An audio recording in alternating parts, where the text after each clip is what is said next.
Hello subscriber, in this video we will learn about the structure of Java program।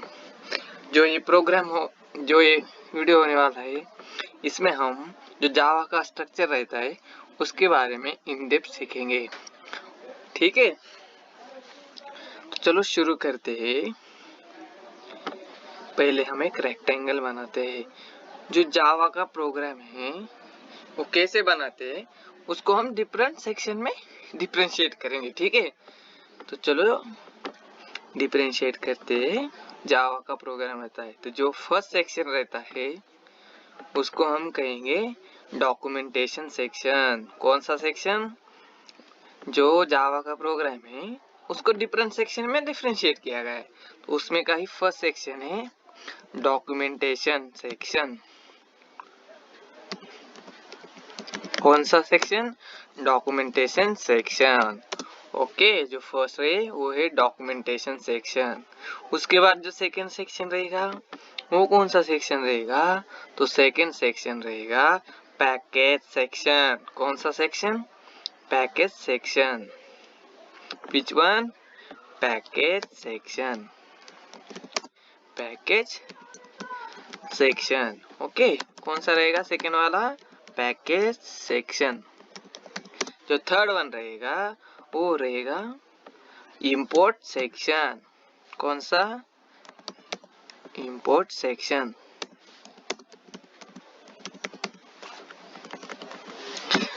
Third one रहेगा import section. Import section के बाद आता है interface section. कौन सा? Interface section. जो जावा का स्ट्रक्चर रहता है उसको हम डिफरेंट सेक्शन में डिफरेंशिएट कर रहे हैं तो इसमें का चौथा सेक्शन रहेगा जो फोर्थ वन रहता है, this is interface section. After the interface section next section is class section. Which one? Class section. After that which section? Methods, class level method. Which one? Class level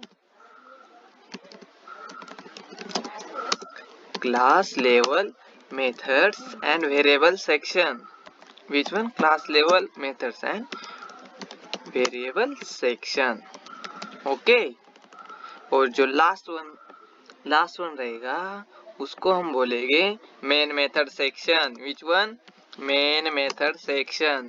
तो जावा का programme है उसको 1 2 3 4 5 6 7 different section में differentiate किया गया है। ठीक है, तो हम वन बाय वन इसके बारे में डिटेल्स देखेंगे। ओके, वन बाय वन ये जो 7 सेक्शन है उसके बारे में इस वीडियो में हम पूरा देखेंगे। तो शुरू करते हैं first section. Okay, which one? First one is documentation section. तो क्या रहता है डॉक्यूमेंटेशन सेक्शन में? क्यों डॉक्यूमेंट सेक्शन है यहाँ पे? तो in this section right, in this section all the information about the code we can write. Okay, in the documentation section we can write information about the code.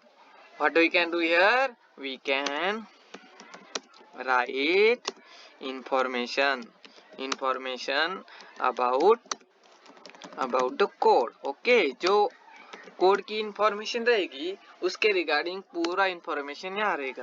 तो कौन सी information रहेगी? जैसे कि author name. Okay, author name मतलब ये programme किसने बनाया है उसके बारे में रहेगा। उसके बाद डेट रहेगी, मतलब कौन सी डेट में प्रोग्राम क्रिएट किया गया है। ठीक है, थर्ड वन रहेगा प्रोग्राम नेम और we can say class name. क्या? We can say it is class name. Okay, so ये जो पूरी इंफॉर्मेशन रहेगी ये डॉक्यूमेंटेशन सेक्शन में रहेगी। ठीक है, उसके बाद है अपना पैकेज सेक्शन। ओके, तो ये जो पैकेज है, पैकेज इज कीवर्ड इन जावा। ये क्या है? पैकेज एक कीवर्ड है जावा में। ठीक है, तो in this package section upon package section में पैकेज रहता है अपना, एक पैकेज रहेगा। मान लीजिए हमको क्लास बनाने हैं, तो जो क्लास बनाते हैं उस वक्त जो क्लास रहता है उसको हम पैकेज के अंदर क्रिएट करते हैं। तो जो पैकेज का नेम रहता है यहाँ पे रहता है, उसका जो सिंटैक्स रहेगा वो रहेगा package package name, package name.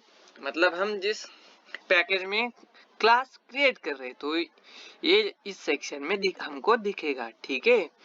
और इसके बाद है अपना इंपोर्ट सेक्शन।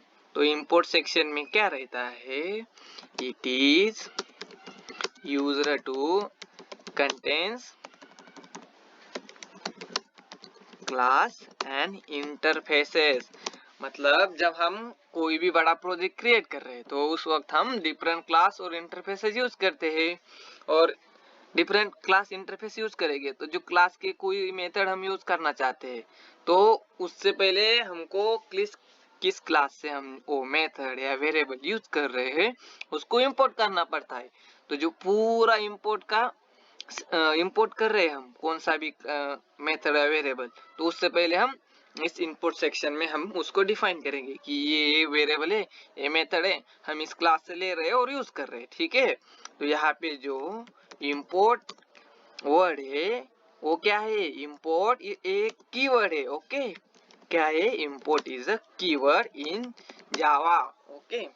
उसके बाद नेक्स्ट सेक्शन है interface section, okay. Which section, interface section.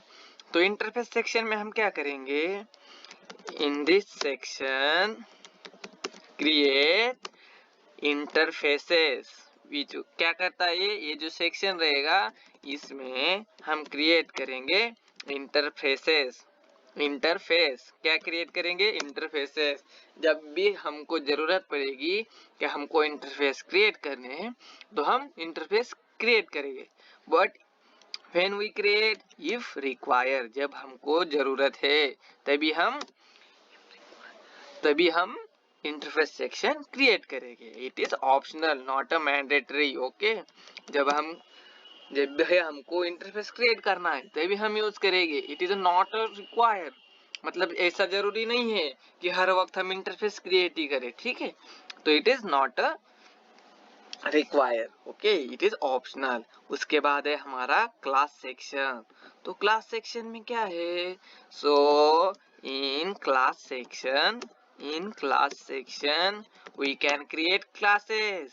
In class section we can create classes, मतलब in this section we can create class, okay. जब भी हम जावा का प्रोग्राम क्रिएट करते हैं वहां पे क्लास रहता है। तो जो क्लास रहेगा इनसाइड पैकेज रहेगा, जैसे कि हमने पैकेज सेक्शन में देखा है कि वहां पे पैकेज सेक्शन रहता है और पैकेज का नाम रहता है। तो ये जो पैकेज है ये क्या कंटेन करता है, क्लासेस एंड इंटरफेसेस। तो जो क्लास रहेगा उसका नाम यहाँ पे रहेगा, ओके। तो ये जो क्लास है this is also a keyword in Java. क्या है, क्लास भी एक कीवर्ड है जावा का, ओके। जो क्लास रहता है वो भी एक कीवर्ड है, ठीक है। उसके बाद अगला सेक्शन है class level method and variables, okay. जब भी हम क्लास क्रिएट करते हैं inside class we can define number of methods and variables, okay. जब भी हम क्लास क्रिएट करेंगे उसके अंदर हम डिफरेंट क्लास एंड मतलब number of class and variable create करेंगे। क्या करेंगे, क्लास एंड वेरिएबल हम क्रिएट करेंगे। तो इस क्लास को और वेरिएबल को हम कहेंगे स्टैटिक मेंबर ऑफ क्लास। कौन से, ये स्टैटिक मेंबर रहेगी, मतलब जो वेरिएबल क्रिएट करेंगे उसको हम कहेंगे स्टैटिक वेरिएबल। अगर हमने मेथड क्रिएट किया है तो उसको हम कहेंगे स्टैटिक मेथड, ओके। क्या रहेगा, inside this section we can create number of methods और क्लास, और दिस क्लास और method is static, okay. Static method रहेगी, ठीक है। मतलब हम नॉन स्टैटिक भी क्रिएट कर सकते हैं, ऐसा नहीं कि हम नॉन स्टैटिक मेथड नहीं क्रिएट करेंगे। लेकिन in this section we can define static method or static classes also non-static or static methods. Both are we can create in this section. Okay. और लास्ट वन सेक्शन है अपना main section. कौन सा section? Main method section. मतलब जो जावा का actual code है वो कहाँ से स्टार्ट होने वाला है? जो एक्चुअल मतलब आपने तो मेथड वगैरह क्रिएट कर लिए मेन मेथड से पहले, लेकिन वो तो रन नहीं होगी. तो जो एक्चुअल कोड स्टार्ट होगा वो मेन मेथड से स्टार्ट होगा.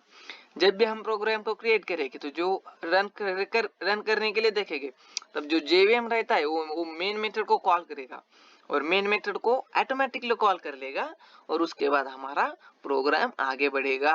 तो in this main section we can create methods, we can create variables. Okay. So इसमें भी हम स्टैटिक नॉन स्टैटिक इसमें भी हम मेथड और वेरिएबल क्रिएट कर सकते हैं. ओके. और जो जावा रहता है वो टॉप डाउन अप्रोच फॉलो करता है. ठीक है. लेकिन वो पहले क्या करेगा? मेन मेथड को ही कॉल करेगा और जो मेन मेथड में वो ब्लॉक ऑफ कोड रहता है उसके अंदर स्टेटमेंट कौन सा भी रहेगा उसको पहले ये क्या करेगा? रन करेगा. ओके. जो स्टैटिक रहता है वो क्लास लोडिंग होता है, मतलब लोडिंग के टाइम ही रन होता है, लेकिन एक्चुअल जो प्रोग्राम का आउटपुट दिखाना है वो मेन मेथड से स्टार्ट होगा जो मेन मेथड में लिखा है. ठीक है. तो इसलिए ये मेन मेथड सेक्शन रहता है. तो आई होप आपको पूरा स्ट्रक्चर ऑफ जावा समझ में आया होगा. ओके. तो नेक्स्ट वीडियो में हम इसके ऊपर एक डेडिकेटेड वीडियो बनाएंगे जिसमें हम एक एग्जाम्पल लेंगे हेलो वर्ड का. ठीक है.